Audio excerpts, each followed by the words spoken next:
त्या करवीर नगरीत करवीत या सांगरू पंचक्रोशीत 2 बहुरूपी 2 म्हणण्यापेक्षा 3 बहुरूपी तुमच्यापर्यंत पोहोचतात की खाडेबाबांचा आम्ही वारसदार आहे म्हणून. पण वारसदार आम्ही आहोत आणि ते रक्ताचे आहेत हे सांगण्याची आमच्यावर वेळ त्यांनी आणल्या.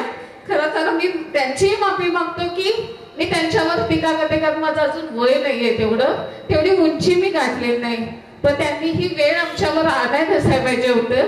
आणि हे बिनविरोधाचं जे चालू होतं यशवंत बँकेचं ते मोडीत काढण्याचं त्यांचं पहिलं पाऊल आहे की खाडेबाबांच्या वारसदारांना सांगरुळात सुद्धा रोकायचं आणि कुडीतरा सुद्धा रोकायचं. काय एवढं आम्ही वाईट केले काही समजत नाही. बोट आमच्या आजोबांच्या तरी नशीब की हयातीत त्यांनी असं केलं नाहीये. एक तर वारसदार म्हणजे नाव घेऊ का नको असं झालंय शंकरराव पाटलांचे की त्यांनी इतकी वर्ष झालं संस्थापक आहेत यशवंत बँकेचे. त्यांच्या हयातीत त्यांचं घरानं संपवण्याचं त्यांचं टार्गेट चालू आहे आणि आमचं तर काय सांगण्यासारखं नाहीये. काय करायचं आम्ही सांगा आमच्या वारसदारांनी. आणि ते स्वतः म्हणजे ही यशवंत बँकेचं संस्थापक पॅनेल आम्ही उभा करणार आहे असं चालू होतं. संस्थापकांच्या वारसदारांना बाहेर ठेवून संस्थापक पॅनेल होतं का हो सांगा.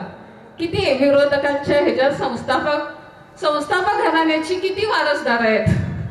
का आम्हाला डावलण्यात येते. इतकी 20 वर्ष झालं संस्थापकांच्या वारसदारांना बाहेर काढण्यात येतात. निकम साहेब आहेत आता किती पहिल्यांदा मला वाटते ते उभारले असते निकम साहेब की अजून वडील त्यांच्या आहेत तरीही त्यांना डावलण्यात येतं.